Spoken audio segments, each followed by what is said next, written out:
Hello everyone and welcome. In this video we'll be checking out the 2015 Lexus RC350. This is a two-door coupe with 4 seats, and this particular trim is the rear-wheel drive F Sport. You've got inlets up front to feed cool air to the front disc brakes, LED low beam, high beam, and daytime running lights. This vehicle has a coefficient of drag of 0.30. To open up the trunk, simply hold the button on the key fob. Not a huge trunk, but a decent amount of space, and the rear seats do fold down 60-40 split. Underneath the floor mat, you've got your tools and the spare tire, a nice yellow. You might just want to buy 4 of these. So let's have a look under the hood. Now, packaging is a bit tight and you do have lots of plastic covers. This main cover, however, you can easily remove. Checking for serviceability, we've got our battery on the passenger side all the way back. I like seeing that from a weight distribution point of view, and it's also easily accessible. You've got your engine oil dipstick over here, engine air filter, which actually does have quick release tabs on it once you remove this plastic covering. You've got essentially what is your radiator cap and a coolant fill, and you have your windshield washer fluid and then your brake fluid reservoir to fill right there. So for the most part, everything pretty accessible. Now, this is the same 3.5 liter V6 that was found in the Lexus GS350 that I reviewed, except this year the compression ratio has increased from 11.5 to 1 to 11.8 to 1. Aluminum block and heads, direct and port injection, dual overhead cams with 24 valves and variable valve timing on both the intake and the exhaust. The engine produces 306 horsepower at 6,400 RPM and 277 pound-feet of torque at 4,800 RPM. So let's follow the path of the intake air. We've got our air coming in up front, passing through the filter here to the left. It's then passed back to the electronically controlled throttle body. I'm assuming this is some sort of induction noise amplifier here, which you've got on the piping for the intake. Then after passing through the throttle body, it's into this plastic intake manifold where it's then passed individually to the 6 cylinders, then routes to a true dual exhaust and passes all the way back through individual pipes for each cylinder bank. The exhaust heads to the rear, entering a muffler on each side, exiting through one of 2 tailpipes. Power is sent to the rear wheels through an 8-speed automatic transmission. Staggered tires and wheels with 19-inch wheels up front with Bridgestone 235/40 tires and 265/35 Bridgestone tires in the rear. Up front, very large 14-inch ventilated disc brakes matched with a double wishbone style suspension. Here you can see the steering linkage coming in and then the pretty beefy anti-roll bar above it. And here you can see the porting up front to allow for air to channel through the front and cool off these disc brakes. Also great to see aluminum used for the upper control arm, the knuckle, and the lower control arm. In the rear, 12.2-inch ventilated disc brakes matched with a multi-link suspension. So quite a bit going on in here. You've got a separate coil and shock. This allows for more space in the trunk. You can see the coil spring behind it. Here you have an upper control arm. This is aluminum and an aluminum hub. You've got another link here, a link down here. Here you can see the anti-roll bar coming in, linking with this control arm down here. And this is actually a steering linkage, so you do have rear wheel steering. This allows for more maneuverability at lower speeds and better stability at high speed corners. So here's another view of that steering linkage. And down the center you can see the drive shaft. So let's take a look at the interior. To unlock the vehicle, keyless entry, simply open the door as you would normally, and then to lock it, there's a button on the outside of the handle. Leather seats, 10-way power adjustable driver's seat, and 3 memory settings. So checking out the interior, I actually really like it. It has this snug cockpit feel to it, but at the same time it's very comfortable. I really do like these seats, and they hold you in quite well. To the left and right of your knees, you've got a soft touch, cushioned leather for your legs to rest against should they come into contact, so that's nice to see. Plenty of room for your legs underneath the steering column and plenty of leg room. Headroom is slightly limited, but that said, I'm 6'1" and I fit just fine. Now the steering wheel, leather wrapped, has a good feel to it, and you've got paddle shifters on the wheel itself. You also have a decent amount of controls on here, so you can scroll through your audio, different information on the display, and then use the Bluetooth calling system. Now the display is actually pretty cool. You've got a large tachometer, and then in the center of it your speed and showing what gear you're in, but you can actually shift this aside and then you can go into some different vehicle information. So you've got your fuel economy, you've got your range, eco indicator, your tire pressure, gear position, so different information. You've got your navigation, your music, any messages in there. So it's actually pretty cool that you can shift this around and the display is kind of virtual, and you can customize it. Now, if you're in eco, it's going to look different than if you're in normal, or if you turn it into sport or sport plus. On the left here, you've got power windows for both sides, automatic, and then you do have electronically adjustable mirrors with blind spot monitoring on them, and then the 3 memory settings as I mentioned earlier. Now, moving on to the infotainment system, instead of that mouse that there was previously, now there's this touchpad, and actually it's not too bad. It does individually select each option, and it has a little feedback that it actually kind of like hits you with this small little force in there so that you know that you're on each one, and you can adjust that. Personally, I find it slightly annoying, so you can turn it off actually, and then it just selects these individually. And the touchpad actually does work all right, so no real complaints there. I think the one thing of this interior that doesn't quite fit, everything seems really nice except for this area right here where you have your audio and some of your climate control settings.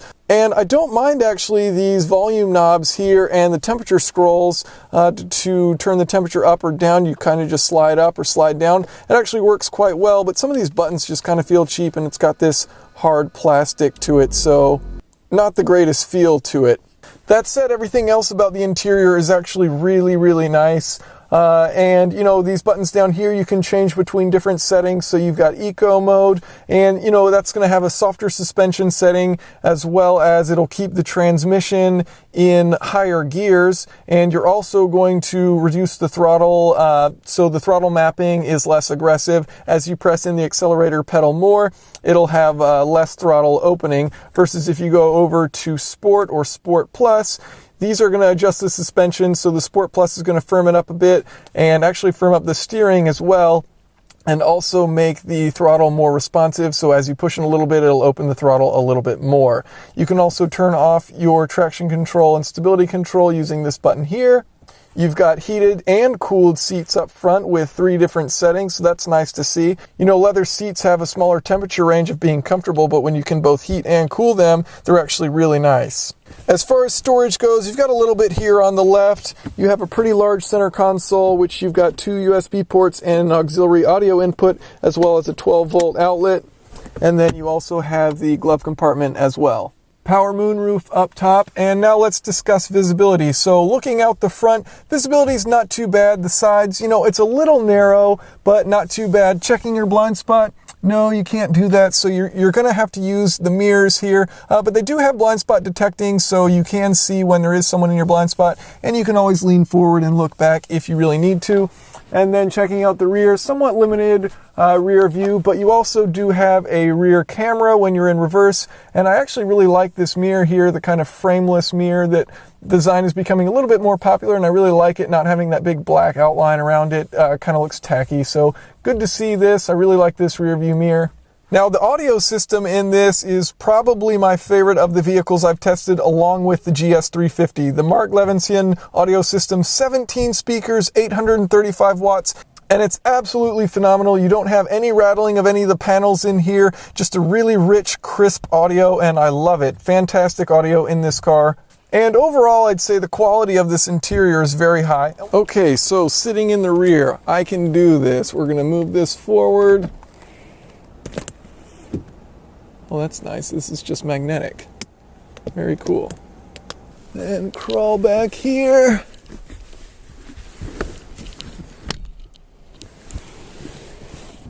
Oh, God. So, yeah, as you can see, you're not going to put an adult back here. You do have ventilation back here, which is nice, and you've got some speakers right there, so probably equally amazing audio back here. And you've got this little tray in the center, so maybe a kid could fit back here, but really you're not going to be buying this car for the practicality of 4 seats. Okay, so let's take it for a test drive.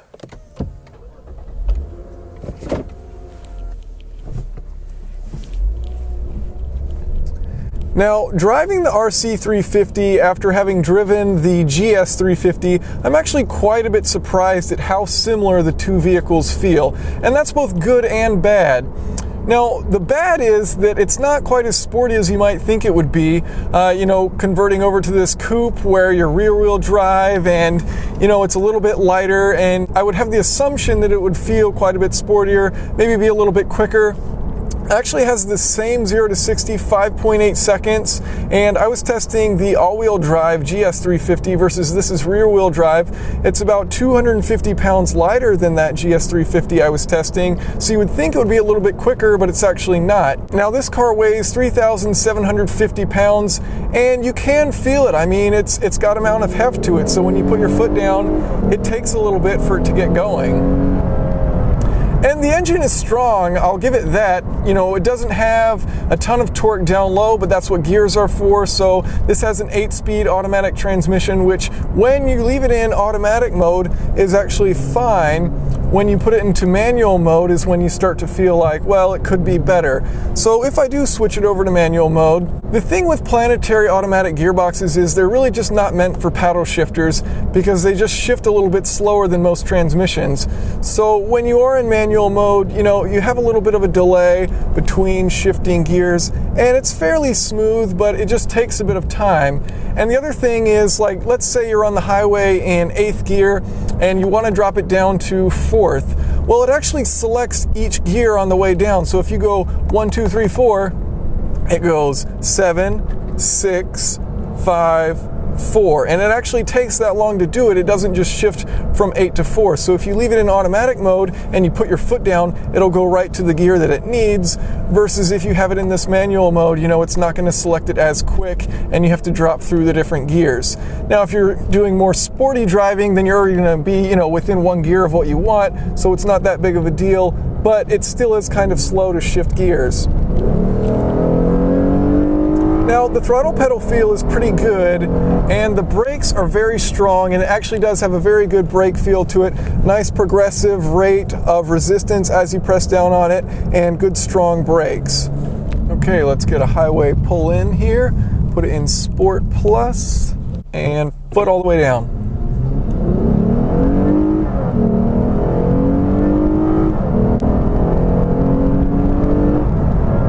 Not bad acceleration. So driving on the highway, not too much noise, a little tire noise that you can hear. Most of it I would say is tire noise, not really any wind noise. We're looking at about 75, 76 decibels. So it is decently quiet and you can have a nice conversation in here without talking too loud. Now, one other thing about the manual mode is when you are on the highway, you can't use cruise control with it, which seems a bit strange, so you pretty much got to put it over into automatic mode, and then you can turn the cruise control on. Okay, so I've completed my fuel economy test run. This car is rated 19 in the city, 28 on the highway, and as you can see, I achieved 25.9 miles per gallon on my fuel economy test course, 53 miles, primarily highway with some city and some hills mixed in. So not particularly impressive, 25.9. That's actually the exact same number I got in the Lexus GS350, which was a little bit heavier and also all-wheel drive, but both of them did have the same engine. So this vehicle actually has a history of its fuel economy. So looking at the previous trips, 25.9 was actually the best recorded fuel economy for this car. So you're looking at about 26 miles per gallon, best case, based on this trip history.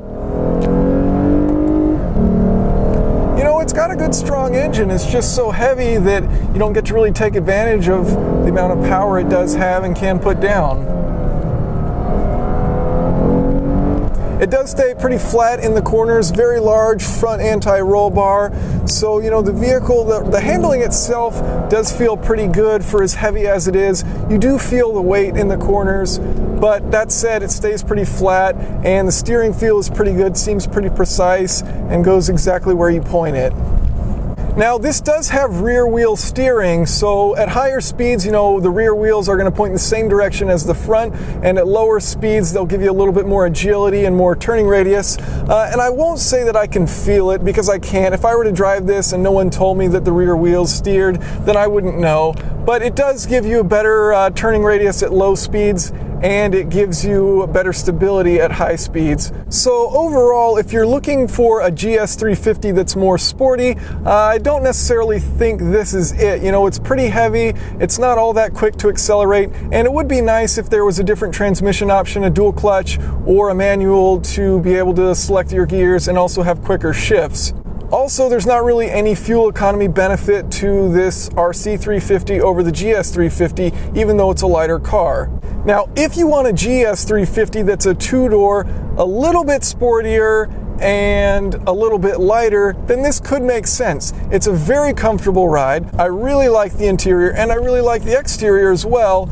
You also have an incredible sound system. So from a luxury standpoint, it's a great car, very comfortable, very quiet, fantastic audio, great interior.